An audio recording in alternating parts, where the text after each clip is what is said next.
Oi, pessoal, boa noite. Vamos começar mais um encontro de jovens casais aqui na sinagoga. O encontro de hoje vai ter a presença da Renata Bravanel, dispensa apresentações. Eu vou chamar aqui o Rabino para fazer a introdução do evento e em seguida a gente começa, tá bom? Boa noite a todos, bem-vindos. Estou vendo muita gente legal que queria abraçar, mas estou vendo nesse formato, quando acabar esse formato, a gente faz os abraços. Essa noite é muito especial para a sinagoga, por receber você, Renata. É muito especial para nós.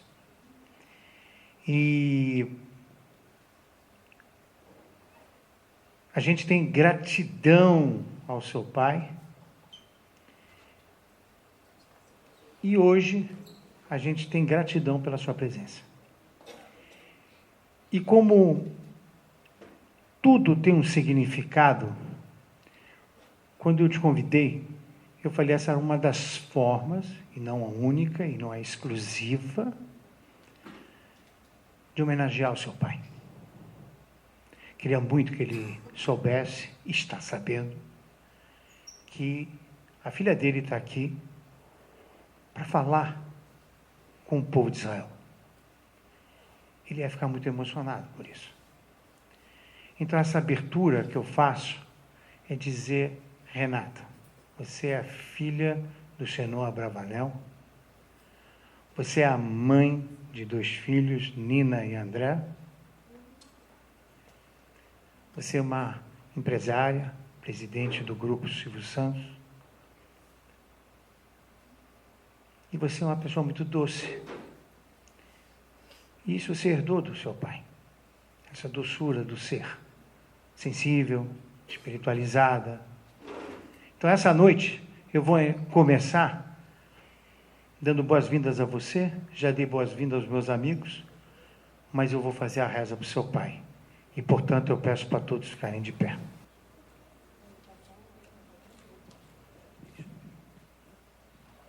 Pela elevação da alma de Senhor Abravanel Ben Alberto.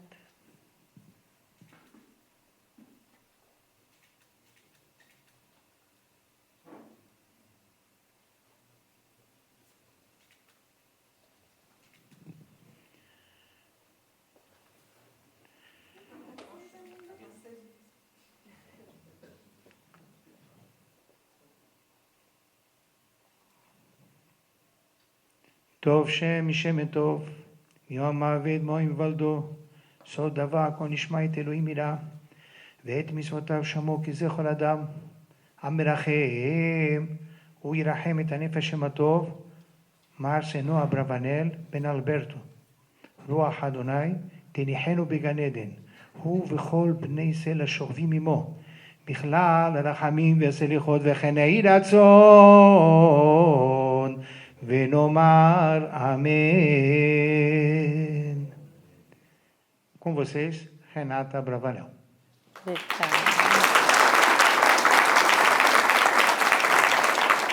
Obrigada. Para mim é uma honra mesmo estar aqui. Eu falei para o Rabino quando a gente conversou que assim, a hora que me chamarem, assim, eu amo essa comunidade, amo a sinagoga. Rabino, você, eu até pus aqui para realmente queria te honrar, te agradecer, porque são raros os líderes que realmente vivem a sua fé da maneira que você vive, que nos inspira a viver a nossa fé, que são exemplos na nossa comunidade, no nosso país. Eu acho que para a nossa geração ainda faltam bons exemplos. É muito bom poder ter você. E é uma honra mesmo poder aprender com você, aprender de você. Então, obrigada, de verdade. Para mim é uma honra estar aqui. Também eu falei para o Rabino, eu falei assim, é uma honra e um desafio, né? O que eu tenho para falar, o que eu tenho para ensinar. Daí a gente conversou um pouquinho, ele falou que seriam jovens casais, eu imaginava que tá todo mundo aqui tocando fralda ainda, mas não é bem o caso. Eu sou mãe da Nina, que tem 7 anos, mãe do André. Eu trabalho no Grupo Silvio Santos desde 2008. E é uma alegria estar aqui, de verdade, assim, o que o Rabino na nossa conversa falou, e é uma coisa que eu acredito muito, que a família realmente é o berço, é a maior riqueza de um povo, assim, né? O berço de tudo, o berço da nossa nação. Então, se eu puder compartilhar um pouquinho da minha história de alguma forma, fortalecer um pouquinho a família de cada um de vocês, eu acho que vai ter valido a pena eu aceitar esse desafio. Na vida eu acho que eu tenho muito mais a aprender com vocês do que ensinar qualquer coisa. Eu posso compartilhar aqui um pouquinho da minha história, um pouco do que eu aprendi tanto com a vida quanto com meu pai, assim, eu acho que nessa oportunidade de honrar ele, a vida dele, o que ele me ensinou. Então eu trouxe aqui um presente que ele deixou pra gente, para compartilhar com vocês, para quem não teve ainda a oportunidade de ver. E é isso, eu tenho muito mais perguntas do que respostas, assim, mas vou falar de como é para mim conciliar esses múltiplos papéis. Eu acho que ninguém sabe muito como fazer isso, eu acho que ninguém verdadeiramente zerou esse jogo. É um desafio diário, eu acho que conciliar os diferentes papéis é essencialmente aprender a administrar o tempo, né? Mas é isso, minha intuição aqui é poder compartilhar isso, principalmente com as mães, que vocês não estão sozinhas e que é possível, eu acho que as mães mais velhas aqui conseguem mostrar para nós que é possível dar conta de tudo, todo mundo fica bem, sobreviver no final do dia e a gente pelo menos aparentar manter a nossa sanidade. Então, como eu tento manter a minha, né? É isso, é um exercício diário pra gente realmente aprender a administrar e priorizar e aceitar também que nem sempre tudo sai como a gente planeja, né? E uma coisa foi um aprendizado que eu aprendi, uma coisa que eu aprendi a duras penas, né? Que o nosso papel na nossa família é insubstituível. Acho que na empresa a gente pode ser substituído, em qualquer outro lugar a gente pode, mas o nosso papel como mãe, como esposa, como filha, a gente é insubstituível. Então, realmente, a gente tem que priorizar, né? Porque é isso que vai fazer as próximas gerações, construir os nossos valores, os nossos princípios. Eu acho que é isso que merece a maior parte do nosso tempo, da nossa atenção. Como o Rabino bem citou, que é interessante, que para mim é Eclesiastes, para você é Kohelet? Correto. Que para tudo tem uma ocasião certa, há um tempo para cada propósito debaixo do céu, há o tempo de plantar, o tempo de colher, tempo de rir, tempo de chorar, tempo de abraçar e tempo de se afastar. Eu acho que na vida familiar isso é muito concreto, né? A gente aprender que tem esses momentos. Eu acho que vão ter momentos que a nossa vida social vai ser sacrificada, vão ter períodos que o nosso trabalho vai exigir, o nosso trabalho fora de casa vai exigir mais de nós, em outros que os filhos vão demandar tudo da gente, tudo que a gente tem para oferecer. E o segredo é entender que é isso, que tem momentos, tem estação e que tudo passa. Tanto as aflições quanto as alegrias. E a gente precisa ter a sabedoria para conseguir estar presente nesses momentos e aprender com esses momentos e também saber escolher direito onde a gente põe o nosso tempo, né? Eu acho que esse, para mim, o tempo é o nosso recurso mais escasso e hoje em dia tem tanta coisa tentando roubar o nosso tempo, roubar a nossa atenção, que a gente tem que tomar cuidado para não desperdiçar ele com as coisas que não são tão valiosas pra gente. Tomar cuidado com desperdiçar o nosso tempo com as coisas que tiram a nossa energia daquilo que é importante para nós. E uma dica que me deram ao longo da vida foi schedule time to schedule time, alocar tempo para alocar tempo. E é isso, eu virei mexe, eu organizo um tempo na agenda para ver aonde está indo o meu tempo, o que eu estou dedicando, se eu estou investindo naquilo que tem realmente valor para mim, que tem valor eterno, o que eu posso delegar, o que eu posso abrir mão, o que eu tenho que priorizar mais. E o que eu acho muito precioso, eu estava falando com a Michelle agora há pouco, assim, eu tive a oportunidade de ir num Shabá na casa dela, e eu comecei a ir na tradição judaica e nos mandamentos, inclusive, né? Tem o guardar o Shabá. Isso para mim, algo que não é só espiritual, que é maravilhosamente espiritual, né? Eu acho que o Rabino pode falar mais disso, mas também é humano, assim. Eu acho que mais do que tudo, ter esse momento para parar, para desconectar e reconectar com as nossas famílias, tem sido, pra mim, algo muito valioso. Desde que eu fui na casa da Michelle, eu comecei a eu tentar guardar o Shabá em casa, assim, sabe? E é um momento de olhar no olho, de contar histórias. E em casa, na casa dos meus pais, na minha casa de berço, assim, tinha uma coisa que era praticamente inegociável com os meus pais. Era 7h15, jantar na mesa, todo mundo em volta da mesa, e as nossas 2 férias por semana, por ano, era com a família, e só com a família, não tinha essa de viajar com amigos e nem nada. E esse tempo foi muito precioso, assim, ainda mais agora ele não estando aqui, assim, você fala, nossa, que valioso que foi isso, né? Porque foi um tempo que eles realmente forjaram o nosso caráter, onde a gente pôde aprender, onde a gente pôde fortalecer os nossos elos como família, assim. E também eu aprendi de uma maneira muito dura que não existe sucesso fora de casa que compense o fracasso dentro de casa. E uma carreira pode ser iniciada a qualquer tempo na nossa vida. Eu acho que trabalho a gente sempre, quem tem vontade, quem não tem preguiça, consegue correr atrás. E na família não, fortalecer uma família, cultivar uma família, construir uma família, tem que ser prioritário. E mesmo porque a infância dos nossos filhos passa muito rápido e ela não volta. E também os relacionamentos precisam ser cultivados diariamente para que eles não se rompam. Muito se fala de equilibrar os nossos diferentes papéis, mas esse equilíbrio exige muito esforço. Eu acho que um esforço intencional, exige disciplina. E para mim, disciplina é isso, é fazer mesmo quando nem sempre que você está com vontade, fazer aquelas partes do trabalho que não são as que você mais curte, mas que são necessárias. Fazer exercício mesmo quando está um frio congelante lá fora. Então, e é isso, a gente reconhece o benefício daquilo, mesmo que agora, nesse momento, a gente não está muito com toda a energia do mundo para fazer. É importante a gente cuidar da gente, eu acho que isso é uma coisa também que eu aprendi, que aquele negócio do avião que fala assim, põe primeiro a máscara em você antes de colocar nos outros. E é isso, se a gente não está bem, se a gente não está com saúde, se a gente não está com energia, se a gente não está feliz com a vida, se a gente não tá... Pra mim, é real, assim, se eu não estou conectada com a minha fé, tudo o resto se desequilibra, desmorona, assim, eu não presto para muita coisa. Então é isso, a gente não consegue apoiar ninguém ao nosso redor se a gente não está bem com a gente mesmo. E uma coisa que eu consegui aprender muito com meu pai, assim, muito pelo exemplo, assim, é engraçado porque hoje em dia tem aquele livro, acho que é Outlived, que tá fazendo um maior sucesso, que fala disso, mas meu pai sempre fez. Todo mundo fala assim, nossa, como ele chegou bem aos 93, quase 94 anos. E pra nós foi uma surpresa ele ter partido, porque ele tava super bem.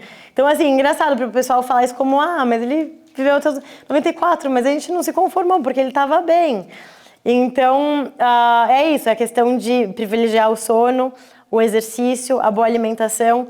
Isso não é só um luxo, né? Eu acho que hoje em dia é quase que uma obrigação nossa, assim, a gente cuidar disso. E além do que o exercício, pra mim, não é só físico, a saúde física, mas a saúde mental, assim, sabe? Hoje em dia a gente fala muito de saúde mental, mas o oxigênio ao cérebro ajuda a gente a ter clareza nas nossas decisões, ajuda a gente a não ficar muito ansioso e pra gente ter clareza de conduzir o dia. E uma coisa que me ajudou muito até nessa fase de ter filhos pequenos, que eu achava que todos vocês também teriam, é dormir quando os meus filhos dormem. Quando eu ponho eles para dormir à noite, eu tendo a dormir também. Quando eu vou dormir, para de manhã poder aproveitar o dia de manhã para organizar meu dia, para fazer exercício, enfim. E uma outra coisa, eu acho que assim, easier said than done, é mais fácil falar do que fazer de fato, é não deixar de cuidar do seu relacionamento com o seu cônjuge, né? Eu acho que essa é a melhor coisa que a gente pode fazer, que vocês podem fazer pelos seus filhos e pela família, criar memórias em casal e em família, né? E eu acho que assim, tem dias, e eu falo isso muito, né? Tem dias que a gente vive, tem dias que a gente sobrevive e tá tudo bem. Então é isso, a gente tem que aceitar que tudo bem. Tem dias que a gente sobreviver já é uma vitória. Todo mundo em casa bem, seguro, vivo, alimentado, não necessariamente nutrido, mas alimentado, tá tudo bem. E outros dias que não, que a gente fala, nossa, nutri eles bem, hidratei eles bem, consegui fazer tudo que eu tinha que fazer no trabalho, na minha agenda, enfim. E é isso, e tudo passa, alegrias, as aflições, e o que fica é o legado, assim, isso que é muito rico, assim, de poder viver, assim, o que o meu pai deixou de legado para nós, né? Eu acho que o trabalho é essencial e ele também... Ele nunca viu o trabalho só como uma forma de sustento. Acho que talvez no início era a forma que ele encontrou para sobreviver. Mas ele viu disso um meio de construir um legado, né? E para nós é uma forma de dar continuidade nesse legado. A gente vê muito propósito nisso, né? Então, trabalho fora de casa, né? Também não desmerecendo todo o trabalho dentro de casa, né? E é isso. No mundo profissional, a gente precisa ter disciplina, a gente precisa ter esforço, e a integridade, assim, que a gente tem que preservar, porque hoje em dia é tão desafiador, né, a gente manter a nossa integridade, seguir lutando pelo que é certo, mesmo quando isso é mais difícil, mesmo quando isso é mais caro, assim. Eu acho importante a gente dar o melhor em tudo e realmente engajar, estar presente em todos os momentos, seja na vida também, no trabalho, mas que às vezes o feito realmente é melhor do que perfeito. Então a gente tem que realmente aprender a ser um pouco mais eficiente, não levar aquela versão daquele texto ou daquele e-mail, até a versão mais perfeita, né? Mas às vezes só apertar send ou se tu tá reunião ou falar, putz, essa reunião não tá pronta pra gente avançar, vamos remarcar, pra gente conseguir cuidar melhor do nosso tempo, né? E não se cobrar também tanto, nem tudo sai como a gente planeja, e às vezes a gente precisa improvisar mesmo, se virar nos 30, confiar naqueles à nossa volta, na nossa comunidade, na nossa família e principalmente em Deus. Eu estava compartilhando com eles, vindo para cá, com o presidente, com o Rabino e com a nossa primeira-dama, que eu estava sofrendo, porque hoje eu não consegui pôr eles para dormir, né? Meus filhos para dormir, eu não consegui pôr. E amanhã eu não ia conseguir também, que ia ter um evento de trabalho em outro estado. Eu tava 2 dias sem pôr eles na cama. E daí eu vindo pra cá, aquele evento foi cancelado. Eu falei, que bom, tipo, é isso que é um pouco de confiar em Deus, sabe? No final tudo dá certo, assim, sabe? E no final eu vou contar uma historinha sobre confiar que eu achei interessante, que eu ouvi recentemente. Mas é isso, uma outra coisa que a gente, pra nós, o nosso bem mais precioso que o nosso pai deixou pra gente, os nossos princípios, nossos valores e o nosso nome, assim. Então, não colocar isso em risco no mundo profissional, sabe? Não fazer concessões a isso. A gente tem que sempre buscar fazer o que é certo, mesmo que isso seja, de fato, mais difícil, mais custoso. Enfim, eu acho que é a nossa parte que a gente tem a fazer pro mundo, pra humanidade, tentar ser esse exemplo. Mesmo que, assim, o pessoal fala, gente, não adianta vocês quererem ser mais realistas que o rei ou coisas do tipo, mas pelo menos a gente vai tentar morrer tentando, assim, sabe? Fazendo o que é certo. Uma outra coisa que eu faço, assim, que é além do Shabbat, que eu acho que é um momento semanal que a gente consegue, eu tento tirar 3 dias do ano pra me desconectar de tudo, de todos. Eu vou com a Bíblia, mas com as escrituras, com um caderninho, e às vezes eu levo meu celular, mas às vezes até tiro ele desconecto ele do mundo, para poder ver onde eu tô, o que eu tenho feito com a minha vida, é onde eu quero estar, é onde eu acho que eu tô aproveitando melhor. É difícil se arrumar esse tempo, assim, mas para mim me faz muito bem, me alimenta e me fortalece. E às vezes é um momento, assim, que Deus me prepara, assim, para as próximas fases de vida, assim, eu nem ter consciência disso naqueles meus 3 dias, mas se revela depois, falo, nossa, eu estava me preparando para isso. E hoje, assim, muito que eu consigo viver, eu acho que foi porque os meus pais foram muito intencionais em educar a gente, em disciplinar a gente, em ensinar a gente a corrigir e principalmente transmitir para nós valores e princípios através da vida, assim, do exemplo mesmo, diário e dessa convivência intensa, que às vezes era até meio sufocante, mas que era isso, assim, que eu falo, nossa, graças a Deus, que eles não deixavam eu ir pra festinha ou viajar com os amigos pra gente poder estar junto, assim, sabe? E aprendendo junto e trocando histórias. E meu pai não era muito de ensinar com palavras, e sim com o exemplo dele, com a conduta dele, com o sim, com o não dele. Mas depois que ele partiu, a gente encontrou nas coisas deles umas anotações. O pessoal tem chamado de carta, mas não é que eu não acho que ele escreveu aquilo com o intuito de... Não sei para que ele escreveu, mas ele pediu para alguém digitalizar e a gente pôde ter, né? E esse foi interessante para nós, porque a gente nunca tinha... Por escrito, ele não era de ensinar com palavras. A gente viu lá escrito muitas coisas que ele transmitiu para nós através da vida, do exemplo, né? E como esse convite também veio com uma forma de homenagear ele, eu trouxe essa carta aqui. E vocês que acho que estudam a ética dos pais vão ver que tem muitas semelhanças entre os ensinamentos do Pirkei Avot e essas cartas. Assim, eu falo, nossa, a fé dele era muito real, sabe? Assim, era uma coisa muito pessoal, muito real, mas transbordava nessas coisas que você fala, nossa, ele não estudou muito bem a palavra, as escrituras. E ele era isso, ele era desse tipo que vivia mais do que falava, assim. E daí a carta chama... Não é a carta, né? Essas anotações, ele escreveu, pôs o título de Os Segredos do Êxito. E daí ele fala, eu acredito na sorte, mas também acredito que cada homem trabalha o seu próprio destino, bom ou mal. Nunca coloco em postos chaves homens que não sabem obedecer. Ninguém pode aprender a mandar sem antes aprender a obedecer. Sempre tenho tido uma fé inquebrantável em Deus, mas nunca espero que Ele faça o meu trabalho. Desde muito jovem, partilho 2 preceitos, trabalhar muito e gastar pouco. Se uma pessoa assim vai dar esse com o primeiro êxito, grande ou pequeno, está perdido. A vida é uma luta que só deve terminar com a morte. Fecho os meus olhos às adulações e os abro muito bem às críticas. A verdade é que eu tenho aprendido muito mais com o que dizem os meus inimigos do que o que dizem os meus amigos. Não sei se isso é um defeito ou uma qualidade, mas confio pouco nos outros e muito em mim mesmo. Se uma coisa vale a pena ser feita, significa que ela merece ser bem feita. Eu sei que só Deus é perfeito, mas mesmo assim, procuro fazer tudo com perfeição. É uma obsessão que não consigo curar. O homem que não é capaz de rir de si mesmo não será capaz de fazer alguma coisa boa na vida. E isso foi muito precioso para nós, né? Foi um dia mexendo nas coisas dele, querendo estar um pouquinho pertinho, assim, matando as saudades. A gente encontrou, a gente falou, nossa, olha que rico, né? Quanta sabedoria, né? E é isso, a nossa vida é feita de escolhas diárias e aprendizados, alguns fáceis, outros muito difíceis. Algumas lições eu aprendi com os meus pais, outras com os meus mestres religiosos, inclusive, outras com a vida. E se eu puder sintetizar alguns desses aprendizados foram valorizar o tempo, priorizar a família, cuidar da saúde, praticar a disciplina, guardar o Shabá, fazer sempre o que é certo e verdadeiramente confiar em Deus. E para concluir, eu quero compartilhar essa historinha que eu ouvi recentemente. Era um cara que ele... Sabe esses caras que se equilibram numa corda? Ele se equilibrava numa corda atravessando de um prédio para o outro lá no alto. E ele ia se desafiar a fazer num prédio mais alto, o desafio maior que ele já tinha feito na vida dele, assim, provavelmente num prédio mais alto, numa cidade agitada. E daí ele convocou todo mundo, chamou, falou, vou atravessar nesses prédios, vou me equilibrar nessa corda. Todo mundo veio, todo mundo acreditava que ele era capaz, veio assistir, veio filmar, repórter, tudo. E todo mundo, acreditando que ele ia fazer. E ele falando que ia fazer e todo mundo acreditando. Ele falou, vocês acreditam que eu vou conseguir atravessar? E todo mundo, lógico, a gente acredita, você já fez, tal, esse desafio é pequeno para você comparado com tudo que você já fez. Ele falou, tá bom, quem está disposto a subir aqui? Ninguém. Daí da multidão vem um menininho e resolve subir aqui. E o cara atravessa. E ele atravessa com segurança, graças a Deus. Mas isso é a diferença de acreditar e confiar. E que a gente possa sempre confiar, de fato, em Deus, que é mais do que o nosso Pai terrestre, é o nosso Pai celestial. E que isso, no nosso dia a dia, a gente possa ter essa confiança, que nem esse menino que, de fato, sobe no ombro e atravessa os desafios da vida. E é isso. Se eu puder...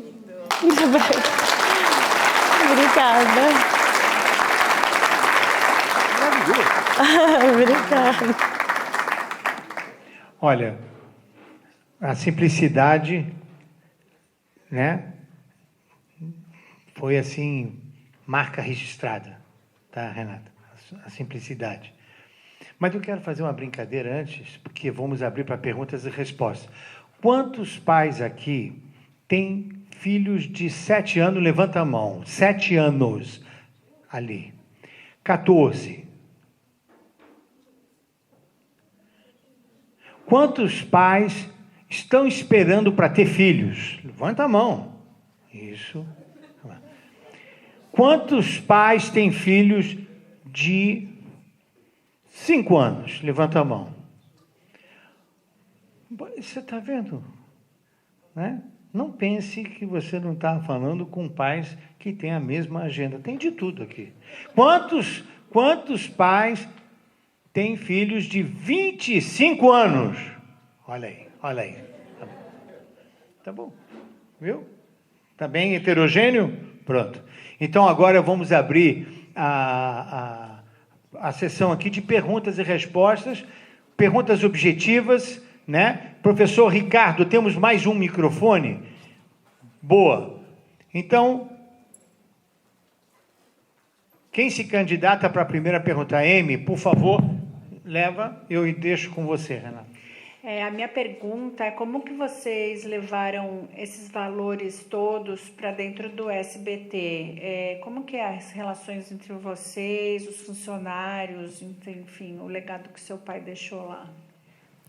Esses valores, assim, a gente tem no jornalismo a gente tem uma carta que ele escreveu em 1988, mas a gente tentou, ao longo dos últimos anos, traduzir ele no código de ética, mas eles sempre foram transmitidos através dele e da liderança dele. Então agora nosso desafio é isso, é realmente perpetuar isso e institucionalizar isso. Porque antes a gente não pensava que tinha a presença dele, tanto na empresa quanto aos domingos na TV. E então para nós é a primeira vez que a gente está vendo, poxa, vão ter pessoas que vão vir vão se unir à força de trabalho, que não vão ter tido a oportunidade de conviver com ele e de ser liderado por ele. Então esse é um trabalho que a gente tem feito assim, com mais intensidade e intencionalidade ultimamente. Através de workshops, através de agora a gente está tentando transformar em, tipo, filme institucional, sabe? Tipo, os nossos... E tem ainda o código de ética que a gente tende a atualizar e reforçar um pouquinho mais para poder isso, para transmitir tudo isso em palavras, assim, tudo que a gente pôde... E tinha muita história, né? Tipo, todo mundo aprendia dele através das histórias, né? Então, agora, realmente, a gente tá nesse trabalho de institucionalizar esses valores e princípios, mas sempre estão presentes, porque ele sempre foi muito ativo, muito presente na vida das empresas, assim. Um dos temas que você trouxe aqui, um pouco recorrente, é a questão do tempo. Você falou bastante do tempo. E aí eu queria ouvir um pouquinho de você. Quais são os seus hacks para ganhar tempo? Né? Quais são as coisas que você, ao longo do tempo, aprendeu a fazer e para tentar ganhar tempo? Por que você usou essa expressão? Eu acho que é assim, aprender a delegar. E delegar não é delargar, é você realmente entender o que você pode confiar meio que 100% aos outros. Eu acho que delegar é um desafio, mas é algo necessário. Confiar nos outros, confiar no seu time, confiar nos seus parentes, quando você precisa pedir socorro, assim, principalmente com seus filhos. E também ter essa consciência constante. Por exemplo, esses dias eu estava numa reunião e falei assim, olha, gente, estou vendo que eu não estou contribuindo muito, vocês ainda têm mais a discutir, vamos remarcar, se vocês quiserem continuem, porque eles estavam meio que problem solving na reunião. Então é meio que isso, assim, também respeitar o seu próprio tempo e saber falar, gente, ó, não vou ficar aqui só aquecendo meu assento, sabe? Eu não estou contribuindo, vocês ainda têm um pouco a evoluir, depois a gente volta. E eu acho que é isso, realmente schedule time, parar e olhar sua agenda e falar o que está lotando a minha agenda. E outra coisa, hoje em dia, graças a Deus, os bloqueios. Você bloqueia, tipo, hoje em dia, sei lá, eu sei que tem uma apresentação dos meus filhos, eu bloqueio minha agenda. Só alguma coisa muito importante derruba os meus bloqueios, mas não coisas do dia a dia corriqueira, assim. Então, acho que o hack, acho que esses bloqueios na sua própria agenda, assim, pra ninguém ocupar isso com outra coisa que talvez não é prioridade. Eu tento manter meio desconectada do celular, assim. Eu já me apresento e falo, olha, se você me escrever e eu não responder, não é pessoal, é porque eu não dou conta. Se você precisar de mim, me liga. Ou procura a Tuca, que é minha assistente. Porque ou a gente vive e tá presente nos nossos momentos, ou a gente fica... E o problema é que, assim, às vezes, isso aí rouba as nossas prioridades. Por exemplo, uma coisa boba, aquilo te leva meio segundo, só que é meio segundo que te desvia daquilo que é importante pra você. Então, tipo, eu tiro notificação, tento não ter a notificação. Só quando eu tô longe dos meus filhos, daí eu permito às vezes que o relógio me notifique, sabe? Pra ficar de olho, ver se é uma coisa com eles. Mas é meio que isso, assim, começar a também criar bloqueios, porque senão o mundo onipresente, assim, a promessa da digitalização era essa, tipo, antes te levava 3 horas para ir pro banco, hoje você faz em 10 minutos no Bankline. Só que hoje em dia não é que assim, tá bom, pronto, já resolvi. Antes você fazia 2 coisas por dia. Hoje não, você tem que fazer 15 mil, porque você pode fazer 15 mil em 10 minutos. Entendeu? Então não é só porque você pode, que é fácil, que você tem que também se cobrar de fazer tudo em um dia só, assim, sabe? Então é isso, não deixar o celular ficar me roubando, me distraindo, me tirando o foco, assim. Eu queria saber se, obviamente, o teu pai é uma figura extremamente conhecida, icônica, acho que talvez uma das mais conhecidas do Brasil inteiro. Como é para os teus filhos? Eles têm a percepção de quem foi Silvio Santos e não só o avô Cenoura Bravanel?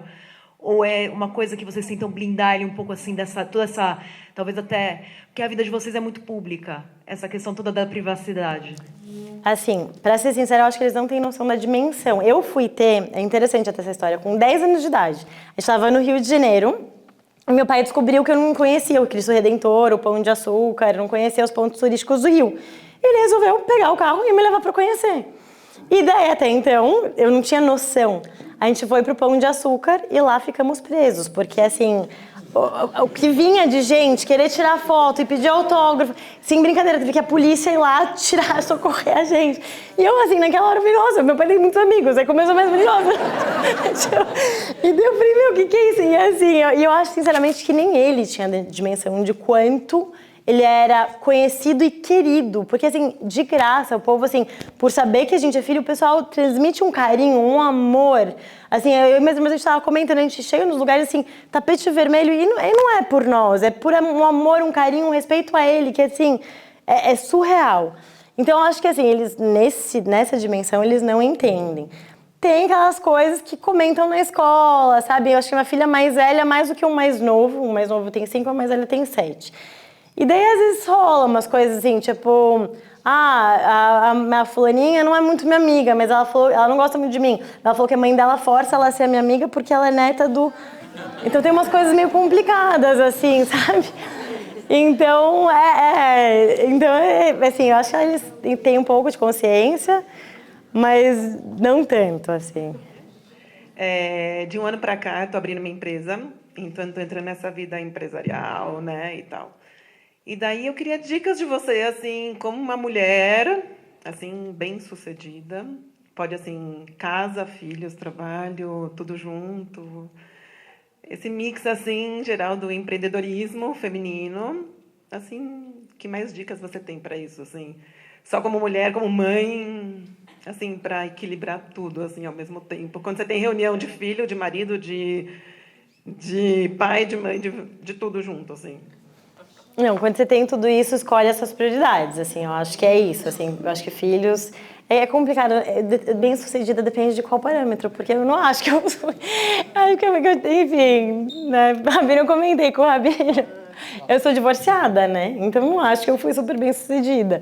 Mas eu acho que é isso, assim, hoje eu aprendi a realmente levar a sério isso, porque tem coisas na nossa vida que a gente não pode abrir mão, a gente não pode deixar para depois, a gente não pode deixar o resto afolgar, assim, sabe? Se é importante para nós, a gente realmente tem que cuidar, priorizar, valorizar e realmente lutar para, mesmo em detrimento da sua vida social e tal. Outro dia eu vi um negócio no Instagram que ela falou assim, tipo, minhas amigas me criticam, mas eu tô vivendo a vida que eu sonhei construir.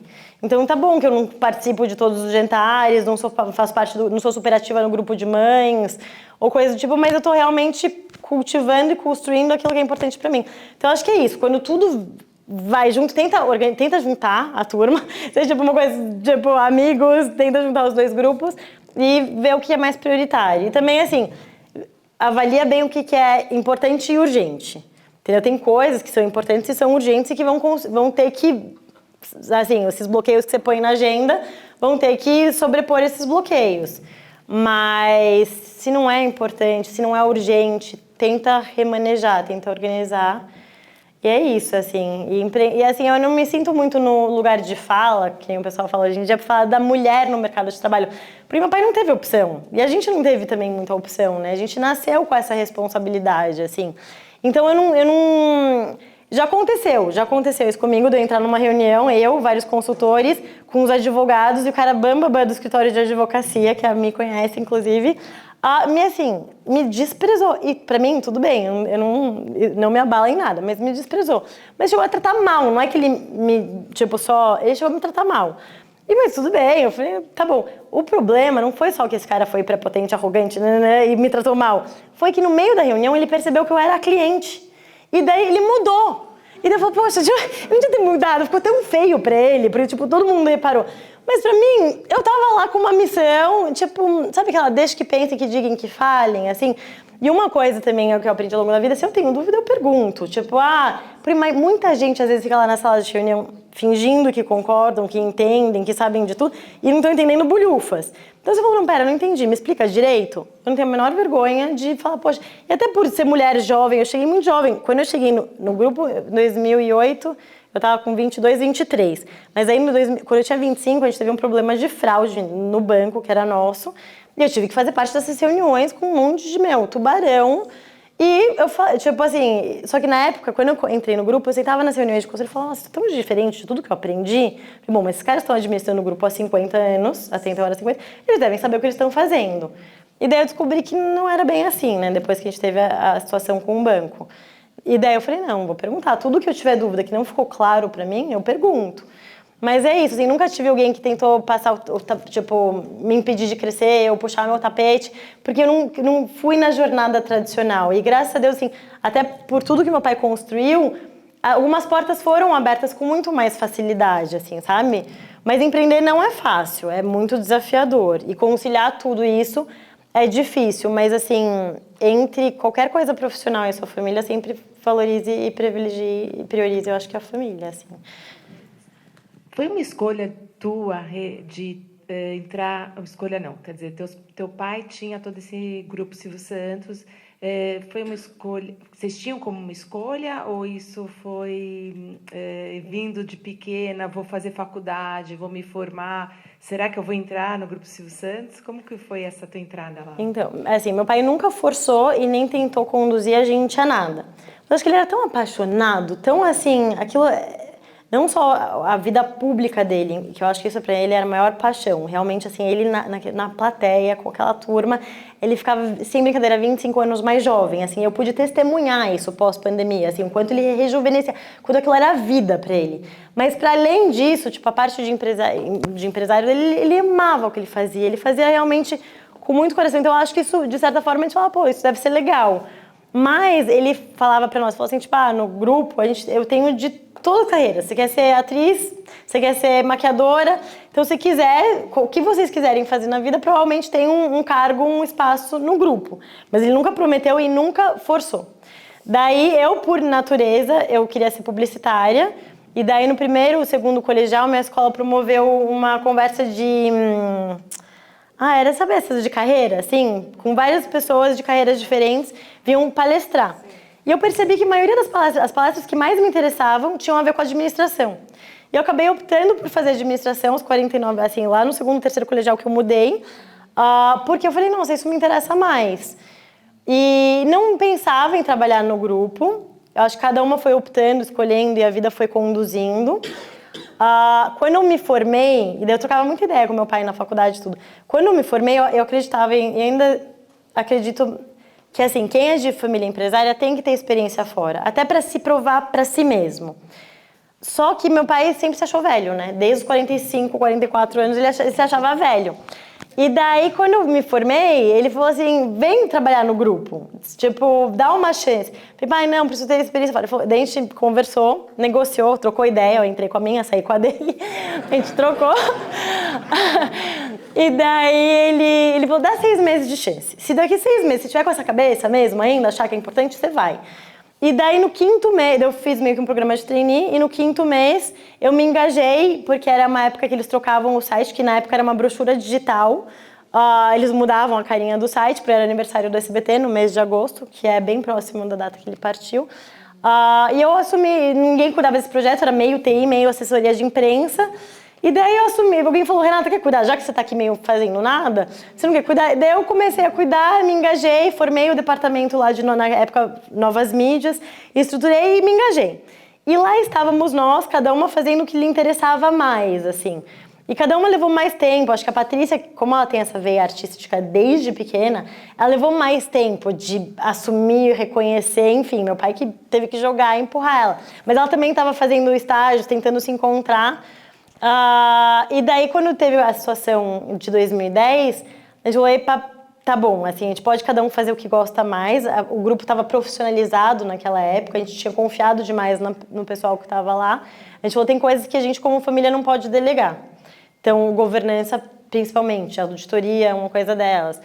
Canal o comitê de ética, por exemplo, são coisas que eu acho que os acionistas não podem delegar. E daí a gente foi preparar e nivelar um pouco o nosso conhecimento, porque entre nós irmãs tem, desde eu que gosto mais de administração, quanto minha irmã Cíntia, que é artista plástica, que ela tinha muita vivência e experiência no grupo, ela conduziu e estruturou o Centro Cultural do Grupo Silvio Santos, Teatro e Imprensa, que foi um super sucesso. Então ela teve muita vivência, ela participou de várias edições do conselho, mas a gente tinha que nivelar o que significava ser um acionista responsável. E daí foi isso, daí é aí que a gente percebeu o nosso papel e a nossa responsabilidade enquanto acionistas, enquanto família, né, empresária. Mas meu pai, desde pequeno, eu falo assim, ele já pensava nisso, né? Como que vai ser de tudo isso quando eu não estiver mais aqui? Então eu lembro, até falei esses dias numa conversa que eu tive com uma moça da Veja, que assim, meu pai nem encostava o chão, ele fazendo umas perguntas que eu não tinha noção o que era, assim.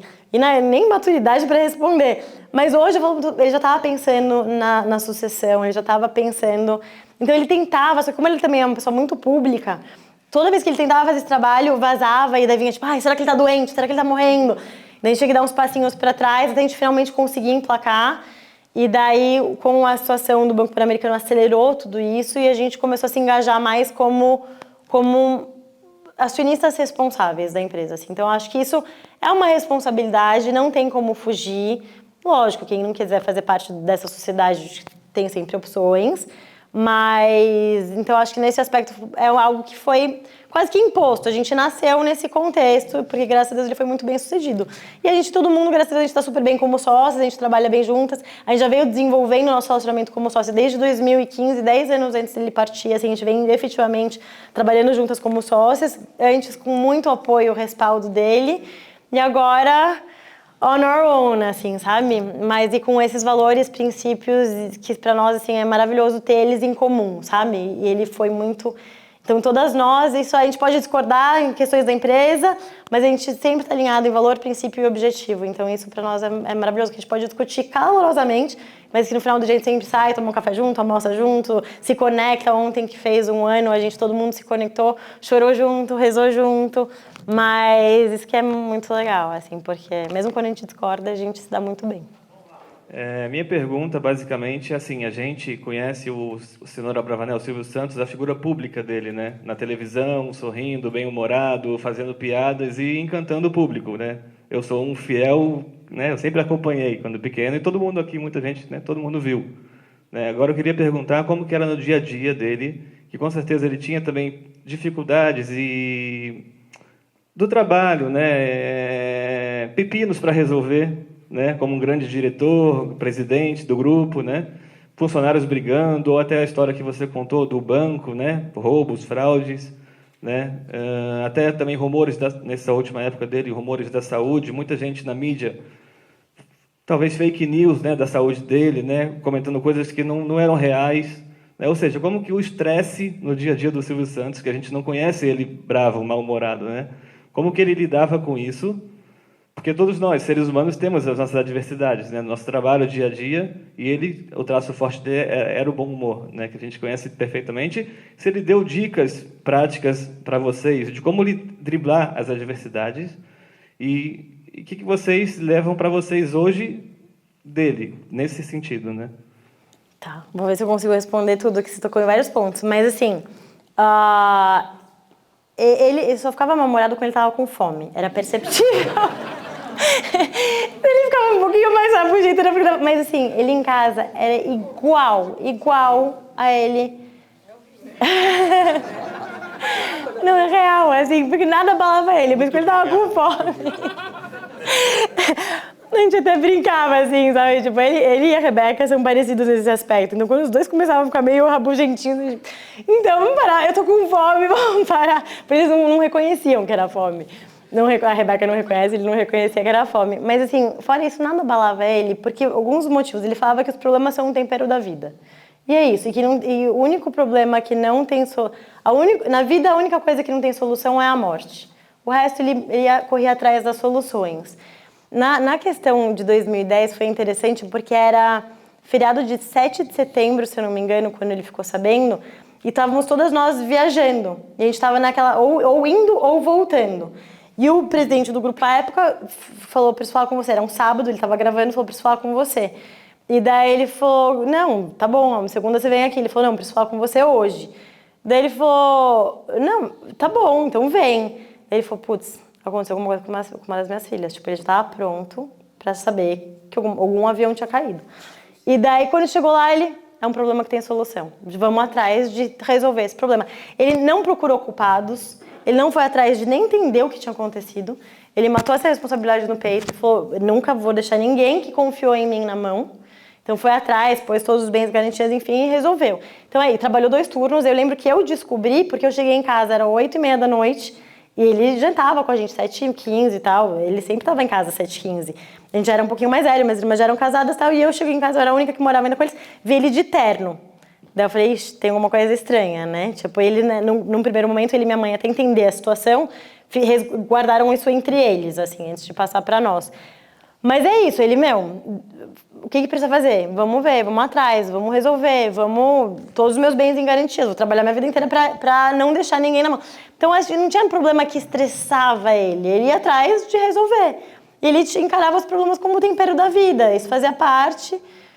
Então, eu nunca vi, engraçado, eu nunca vi ele estressado, assim, mesmo, assim, mas assim, ele em casa e no trabalho igual.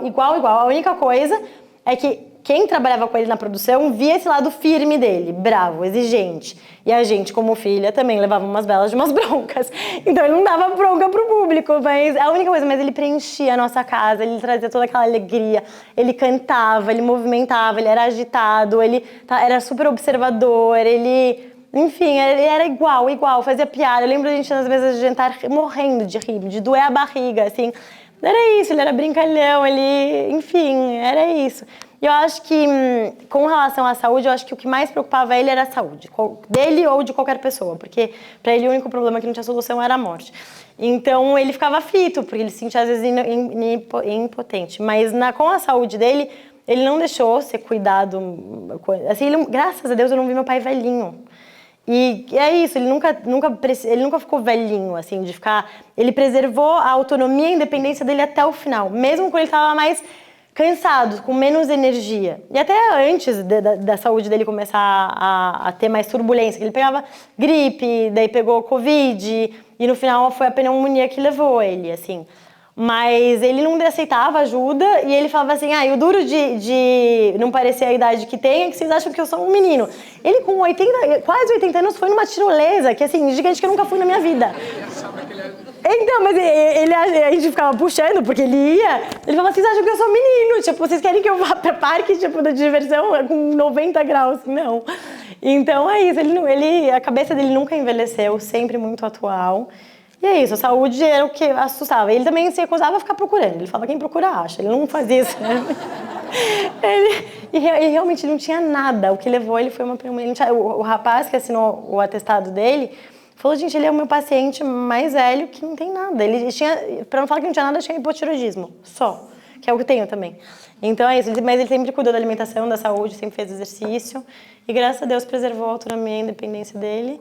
E não se estressou, é isso. Ele enfrentava de cara, na coragem, ia atrás até achar a solução. Então é isso.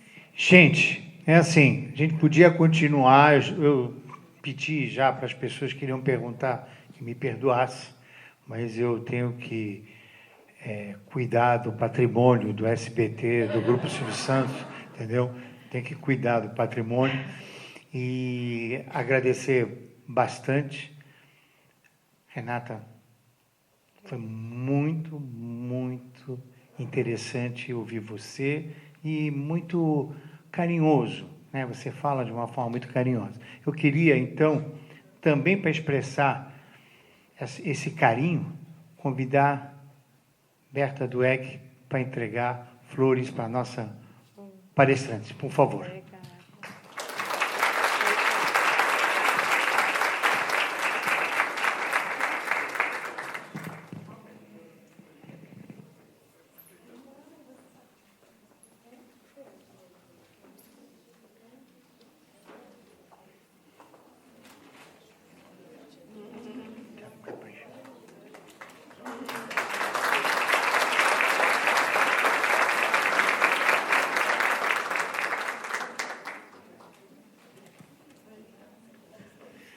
Agora, eu queria, com a permissão, fica aí. Com a permissão do público, eu quero entregar para você, Renata, uma placa, tá? E toda placa, ela tem um pensar antes, né? Então, me permita ler essa placa para você, em público. Com profunda admiração e gratidão, a Sinagoga Or Yaakov agradece Renata Abravanel por sua inspiradora palestra sobre o tema Os atuais desafios da mulher na família e no mundo empresarial nas dependências do templo. Sua presença iluminadora e palavras edificantes tocaram nossos corações e mentes de fato tocaram, ao abordar com sensibilidade e sabedoria os papéis da mulher como mãe, filha, empresária e agente de transformação. Sua trajetória é um testemunho vivo da força feminina que constrói, educa e lidera com fé, coragem e propósito. Ela abre a boca com sabedoria e a instrução da bondade está na sua língua. Provérbios 31, 26. Que esta homenagem eternize o impacto de suas mensagens e inspire futuras gerações de mulheres a liderarem com fé, equilíbrio e sabedoria. Assinam a placa Iso Safati, nosso presidente, e o seu amigo Rabino Sami Pinto. 18 de agosto de 2025, 25 de Av, 5.785. Não pode. Mas eu me senti abraçado. E você também se sentiu abraçada? Pronto. Então estamos abraçados. Agora vou pedir para todos, por favor, ficarem de pé.